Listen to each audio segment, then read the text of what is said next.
Hello friends, welcome to morning 24/7। चलिए start करते हैं। Assessment for learning BEd fourth semester BD 401। Channel पे नए हैं, चैनल को सब्सक्राइब कर लीजिएगा, बेल आइकन को प्रेस कर दीजिए जिससे कि आने वाली वीडियोस की नोटिफिकेशन आपको मिलती रहे। चलिए स्टार्ट करते हैं। देखते हैं क्वेश्चन नंबर पहला है, निम्न में से कौन सा रचनात्मक आकलन के लिए उचित उपकरण नहीं है। राइट आंसर हो जाएगा आपका सत्र परीक्षा। नेक्स्ट है, आकलन का घनिष्ठ संबंध होता है, किसके साथ होता है। शैक्षिक उद्देश्यों से, अधिगम से, शिक्षण से या जांच से। दूसरे का राइट आंसर हो जाएगा आपका अधिगम से। आकलन का घनिष्ठ संबंध किससे होता है, अधिगम से यानी लर्निंग से। निम्न में से कौन सा एक उपयुक्त रचनात्मक आकलन कार्य नहीं है। खुले अंत वाले प्रश्न, अवलोकन, परियोजना या विद्यार्थियों का योग्यता क्रम निर्धारित करना। तो राइट आंसर हो जाएगा विद्यार्थियों का योग्यता क्रम निर्धारित करना। नेक्स्ट है, मापन नियमानुसार वस्तुओं या घटनाओं को संख्या प्रदान करना है। यह विचार किसका है। राइट आंसर हो जाएगा करलिंगर का। नेक्स्ट है, मापन किन्हीं स्वीकृत नियमों के अनुसार वस्तुओं को अंक प्रदान करने की प्रक्रिया है। यह विचार किसका है, तो यह विचार है स्टीवेंसन का। मोहन ने गणित विषय की परीक्षा में 70 अंक प्राप्त किए हैं। यह प्रक्रिया है, परीक्षण है या मापन है या मूल्यांकन है या उपलब्धि है। राइट आंसर हो जाएगा यह मापन है। नेक्स्ट है, मापन के प्रकार की दृष्टि से चर वेरिएबल्स के प्रकार हैं। गुणात्मक चर और मात्रात्मक चर दोनों ही हो जाएंगे राइट आंसर। निम्न में से मापन का सामान्य स्तर कौन सा है। सामान्य स्तर जो मापन का है वो है आपका अनुपात।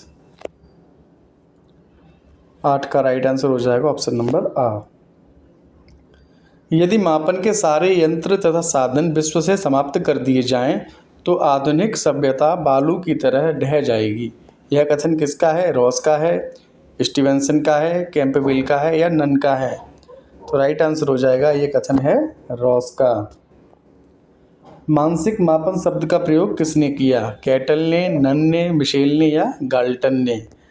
राइट आंसर हो जाएगा कैटल। मानसिक मापन शब्द का प्रयोग किसने किया, कैटल ने। नेक्स्ट है, मापन पूर्णतः, रिक्त स्थान भरना है इसमें। मापन पूर्णतः होता है, राइट आंसर हो जाएगा मापन पूर्णतः अनिश्चित होता है। मापन का उपयोग किया जाता है उद्देश्यों को बनाने में, छात्रों के चयन में, शैक्षिक विधि के चयन में या छात्र का परिमाणात्मक मूल्य निर्धारण करने में। राइट आंसर हो जाएगा आपका छात्र का परिमाणात्मक मूल्य निर्धारण में। निकष संदर्भित मापन की अवधारणा सर्वप्रथम किसने दी। 13 का राइट आंसर हो जाएगा आपका रॉबर्ट ग्लेसन ने। निकष संदर्भित मापन को देख लेते हैं। क्राइटेरियन रेफरेंस्ड मेजरमेंट एक मूल्यांकन प्रणाली है जो छात्रों के प्रदर्शन को एक पूर्व निर्धारित मानक या मानदंड से तुलना करती है, न कि अन्य छात्रों के सापेक्ष। इसका मतलब ये है कि छात्र को एक विशिष्ट योग्यता हासिल करने के लिए या एक निश्चित स्तर पर प्रदर्शन करने के लिए एक बेंचमार्क तय किया जाता है और छात्र के प्रदर्शन को इस बेंचमार्क के संबंध में मापा जाता है। उदाहरण के लिए मान लीजिए एक क्लास का कोई एक छात्र है, उसे 70% अंक हासिल करने का एक लक्ष्य है इसका, ठीक है। 70% अंक हासिल करने का लक्ष्य है, यह एक क्या है, यह मानदंड हो गया। छात्र को यह जानने के लिए मूल्यांकन किया जाता है कि क्या वह इस लक्ष्य को प्राप्त कर पाया है, भले ही अन्य छात्र कितना ही अच्छा प्रदर्शन करें, वो चाहे 80% लाएं, 90% लाएं, लेकिन हमने जो 70% अंक हासिल करने का लक्ष्य जो यानी कि जो मानदंड हमने जो छात्र को दिया है, क्या वह इस लक्ष्य को प्राप्त कर पाया है कि नहीं, ठीक है। तो ये होता है निकष संदर्भित मापन या क्राइटेरियन रेफरेंस्ड मेजरमेंट। नेक्स्ट है, मापन में स्वमानक शब्द का प्रयोग सर्वप्रथम किसने किया। 14 का राइट आंसर हो जाएगा रेमंड कैटल। रेमंड कैटल हो जाएंगे राइट आंसर। मापन का मुख्य गुण है वैधानिक विधि का प्रयोग करना, मापनीय विधि का प्रयोग करना, मापन में वैधानिक विधि का प्रयोग करना या केवल अंक देना। तो राइट आंसर हो जाएगा आपका मापन व वैधानिक विधि का प्रयोग करना। नेक्स्ट है मापन होता है। मापन मात्रात्मक एवं गुणात्मक दोनों होता है। 16 का राइट आंसर हो जाएगा ऑप्शन नंबर सी। इंटरसेप्टिव मापन इंटेसिव मापन किसने दिया था? इंटेसिव मापन दिया था रेमंड केटल ने। नेक्स्ट है शैक्षिक मापन के कितने प्रकार हैं? 2 प्रकार हैं, 4 प्रकार हैं, 3 प्रकार हैं या 5 प्रकार हैं? तो राइट आंसर हो जाएगा आपका ऑप्शन नंबर बी 4। सॉरी यहाँ पे 4 आएगा, ठीक है, ये थोड़ा ऊपर नीचे हो गया है।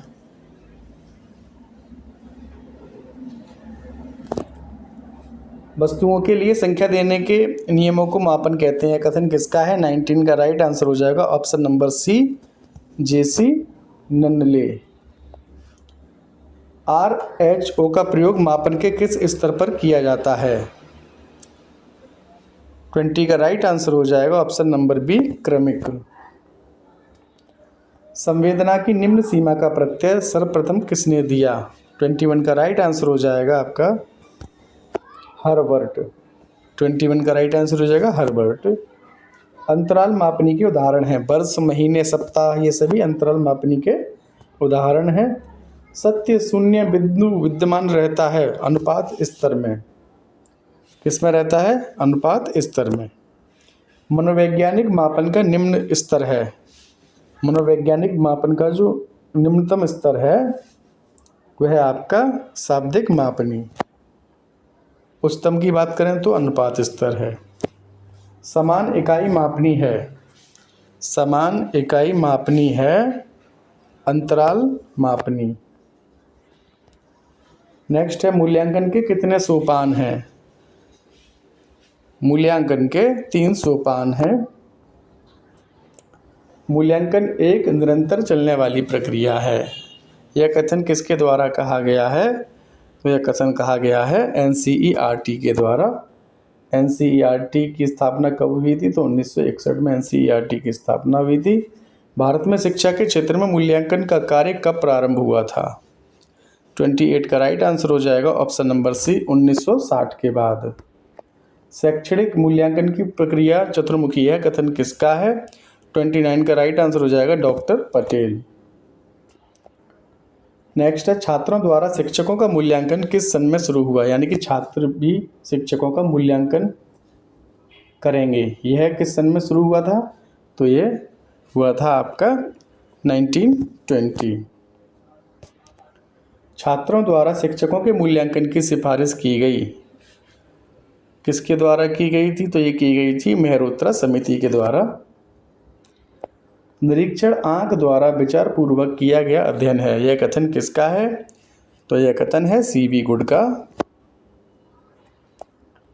नेक्स्ट है आलोचनात्मक चिंतन का अर्थ है सकारात्मक चिंतन या नकारात्मक चिंतन। तो दोनों ही चिंतन है। आलोचना नकारात्मक भी होती है और सकारात्मक भी की जाती है, कैसे भी की जा सकती है आलोचना। प्राथमिक कक्षाओं में किस मूल्यांकन प्रविधि का प्रयोग किया जाता है? 34 का राइट आंसर हो जाएगा आपका निरीक्षण। नेक्स्ट है एनेक्डोटल अभिलेख उदाहरण है। एनेक्डोटल अभिलेख जो उदाहरण है ये अवलोकन तकनीक का उदाहरण है। नेक्स्ट है साक्षात्कार किस उपकरण का उदाहरण है? 36 का राइट आंसर हो जाएगा स्व आख्या तकनीक का। नेक्स्ट है रोडसा का मत्स्य लक्ष्य परीक्षण उदाहरण है। रोडसा का स्याही धब्बा परीक्षण या मत्स्य लक्ष्य परीक्षण एक ही बात है। 37 का राइट आंसर हो जाएगा ऑप्शन नंबर बी प्रक्षेपीय तकनीक। नेक्स्ट है साइकोलॉजिकल टेस्टिंग के लेखक हैं फ्रीमैन, गिलफोर्ड, क्रॉनबैक या अनस्तासी। 38 का राइट आंसर हो जाएगा अनस्तासी। यह अभिलेख छात्रों के शैक्षिक विकास से संबंधित महत्वपूर्ण तथा सार्थक घटनाओं का वस्तुनिष्ठ प्रस्तुतिकरण है। संचयी अभिलेख, एनेक्डोटल अभिलेख, शुल्क अभिलेख या इनमें से कोई नहीं। 39 का राइट आंसर हो जाएगा एनेक्डोटल अभिलेख। एनेक्डोटल अभिलेख में छात्रों के शैक्षिक विकास से संबंधित महत्वपूर्ण, ठीक है, महत्वपूर्ण तथा सार्थक घटनाओं का उसमें ब्यौरा रहता है। नेक्स्ट है, मौखिक परीक्षा का उपयोग सर्वप्रथम किसने किया? मौखिक परीक्षा का सर्वप्रथम उपयोग किसने किया? तो ये किया था ग्लेडाइट्स ने। जब परीक्षण में बार बार एक जैसा ही परिणाम आए तो उसे कहते हैं विश्वसनीयता। 41 का राइट आंसर हो जाएगा ऑप्शन नंबर बी। परीक्षण द्वारा अपने लक्ष्य की प्राप्ति करना किसके अंतर्गत आता है? 42 का राइट आंसर हो जाएगा ऑप्शन नंबर बी, व्यापकता। ब्लूम द्वारा विभाजित शैक्षिक उद्देश्य का भाग हैं ज्ञानात्मक, भावात्मक और मनोपेशी, ये तीनों ही हैं। तो ब्लूम द्वारा दिए गए थे तीनों शैक्षिक उद्देश्य। प्रत्यय स्मरण करना किसके अंतर्गत आता है? प्रत्यय स्मरण करना आता है ज्ञान के अंतर्गत। अनेक को एक करना क्या है? अनेक को एक करना 45 का राइट आंसर हो जाएगा ऑप्शन नंबर सी, संश्लेषण। और एक को अनेक करना तो ये आएगा विश्लेषण के अंतर। कोई देखिए, मान लीजिए ये है, ठीक है, इनको अगर एक कर दें तो ये क्या हो जाएगा? संश्लेषण। ठीक है, अगर ये एक है, अगर इसको अलग अलग कर दें यानी कि विश्लेषण कर दें तो ये विश्लेषण के अंतर्गत आएगा। ठीक है, 46 देखते हैं, किस विधि में ज्ञात से अज्ञात की तरफ जाते हैं? 46 का राइट आंसर हो जाएगा आपका ऑप्शन नंबर सी, संश्लेषण। मनोक्रियात्मक उद्देश्य की टैक्सोनॉमी को किसने एक उपकल्पना के रूप में प्रस्तुत किया? 47 का राइट आंसर हो जाएगा सिम्पसन। नेक्स्ट है, मेंटल टेस्ट एंड मेजरमेंट के लेखक हैं, कौन हैं? तो ये हैं कैटल। कैटल हो जाएंगे राइट आंसर। नेक्स्ट है, मनोवैज्ञानिक अल्फ्रेड विने किस देश से संबंधित हैं? तो ये फ्रांस से संबंधित है, फ्रांस के रहने वाले हैं। बुद्धि का द्विखंड या द्विकारक सिद्धांत किसने दिया? तो ये दिया था स्पीयरमैन ने। बुद्धि का त्रितत्व सिद्धांत किसने दिया था? तो ये दिया था स्टर्नबर्ग ने, यानी रॉबर्ट स्टर्नबर्ग इनका पूरा नाम है। बुद्धि का समूह कारक सिद्धांत किसने दिया? 52 का राइट आंसर हो जाएगा थर्स्टन। बुद्धि के बहुखंड सिद्धांत का प्रतिपादन किसने किया? 53 का राइट आंसर हो जाएगा थॉर्नडाइक। बहुखंड सिद्धांत, बहुबुद्धि नहीं पूछा है, ठीक है, ये बहुखंड पूछा है। बहुबुद्धि होता है वह हार्वर्ड गार्डनर साहब होते हैं, ठीक है। बालू का सिद्धांत बुद्धि के किस सिद्धांत को कहा जाता है? 54 का राइट आंसर हो जाएगा बहुकारक सिद्धांत। नेक्स्ट है, बुद्धि का त्रिविमीय सिद्धांत किसने दिया? तो ये दिया था गिलफोर्ड ने। बुद्धि का त्रिविमीय सिद्धांत किसने दिया? तो ये दिया था गिलफोर्ड ने। गिलफोर्ड के अनुसार कुल मिलाकर बुद्धि में कितने तत्व होते हैं? तो 6 पंजा 30 और 3 छिंगा 18 यानी कि 180। ठीक है, हो जाएगा राइट आंसर। 6 पंजा 30, 30 छिक्का 180, ये हो जाएगा राइट आंसर आपका। बियॉन्ड आईक्यू के लेखक हैं, बियॉन्ड आईक्यू के लेखक हैं स्टर्नबर्ग। बुद्धि का बहुबुद्धि सिद्धांत किसने दिया था? हार्वर्ड गार्डनर साहब ने दिया था। नेक्स्ट है, गार्डनर ने कितने प्रकार की बुद्धियों का वर्णन किया? तो 8 प्रकार की बुद्धियों का वर्णन किया। बुद्धि के तरल क्रिस्टलीय प्रतिमान के प्रतिपादक कौन है? तो राइट आंसर हो जाएंगे कैटल, या बुद्धि का तरल मोजक करके भी आता है, ठीक है, बुद्धि के तरल मोजक से संबंधित है कैटल, या बुद्धि के तरल क्रिस्टलीय प्रतिमान के प्रतिपादक कौन है? कैटल। बुद्धि के पदानुक्रमिक सिद्धांत को जन्म दिया, यानी कि बुद्धि के पदानुक्रम सिद्धांत को किसने दिया? 61 का राइट आंसर हो जाएगा option number D, Burt and Vernon. पदानुक्रमिक सिद्धांत के अनुसार V.ED यानी कि वी एड का अर्थ क्या है? ये राइट आंसर हो जाएगा verbal and educational, verbal and educational. ठीक है, 62 का सी हो जाएगा राइट आंसर।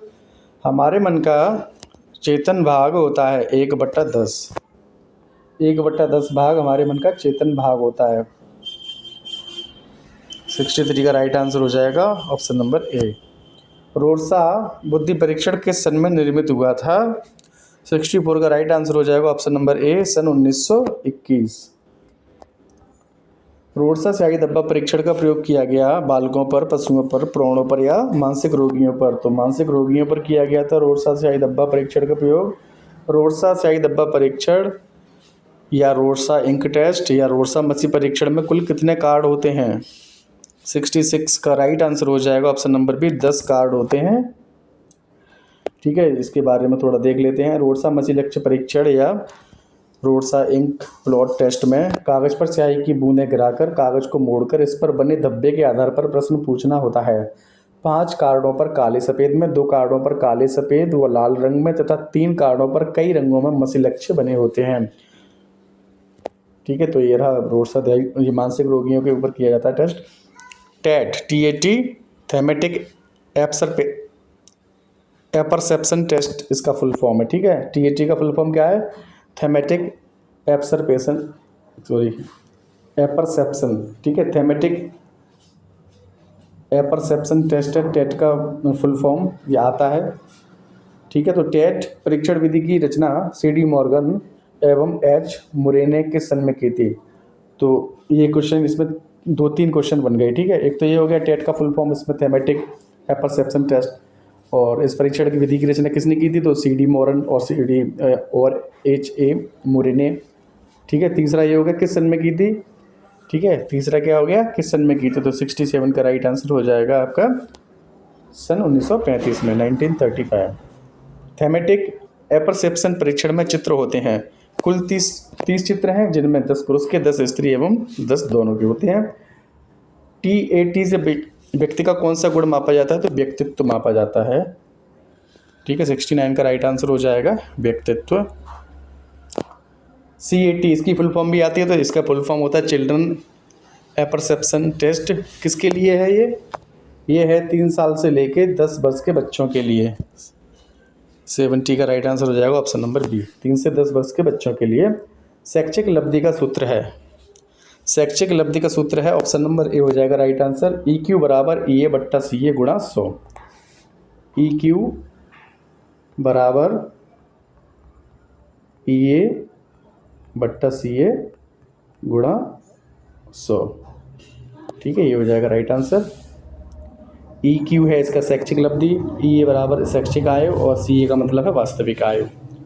नेक्स्ट है, यदि 2 विभिन्न समयों में निष्पादित परीक्षण से प्राप्त प्राप्तांकों में भिन्नता ना हो तो परीक्षण में होती है, क्या होता है परीक्षण में? फिर परीक्षण में क्या होता है? परीक्षण विश्वसनीय होता है। ठीक है, विश्वसनीयता होती है परीक्षण में। यदि 2 विभिन्न समयों में निष्पादित परीक्षण से प्राप्त प्राप्तांकों में भिन्नता ना हो, ठीक है, कोई अंतर ना हो, तो परीक्षण में होती है विश्वसनीयता। नेक्स्ट है, एक अच्छे परीक्षण की विशेषता है उसकी विश्वसनीयता, वैधता, वस्तुनिष्ठता। उपयुक्त सभी हो जाएंगे राइट आंसर। यदि किसी परीक्षण में कोई व्यक्ति अनेक परीक्षकों द्वारा कॉपी जांचने के बाद समान अंक प्राप्त करता है तो वह परीक्षण क्या है? तो वह परीक्षण वैध है। 75 है, किसी परीक्षा के प्रत्येक प्रश्न का सभी छात्र सही उत्तर देते हैं तो परीक्षा में किस गुण का अभाव है? सभी छात्र क्या करते हैं? सही उत्तर देते हैं, तो क्या है? विभेदकारिता का अभाव है, यानी कि रट्टू तोता है सारे के सारे। उपलब्धि परीक्षण में किस प्रकार की वैधता की जरूरत सबसे अधिक पड़ती है? 76 का राइट आंसर हो जाएगा अंतर विषय वैधता। भविष्यवाणी वैधता एक प्रकार की है, क्या है? तो कसौटी संबंधित वैधता है। नेक्स्ट है, T अंक का सूत्र है, यानी कि T अंक का सूत्र है, यानी कि फॉर्मूला पूछा है T अंक का। 78 का राइट आंसर हो जाएगा ऑप्शन नंबर बी, T बराबर 50 + 10 bracket start x - m bracket close upon विचलन या सिग्मा कह लीजिए इसे। ठीक है, हो जाएगा राइट आंसर। मैकाले ने 1922 में जिस विधि को विकसित किया वह 12 स्कोर कहलाती है। इसका प्रचलित नाम क्या है? T score. ठीक है, T स्कोर इसका प्रचलित नाम है। 79 का राइट आंसर हो जाएगा ऑप्शन नंबर सी। नेक्स्ट 80, मानक प्राप्तांक का माध्य हमेशा 0 होता है।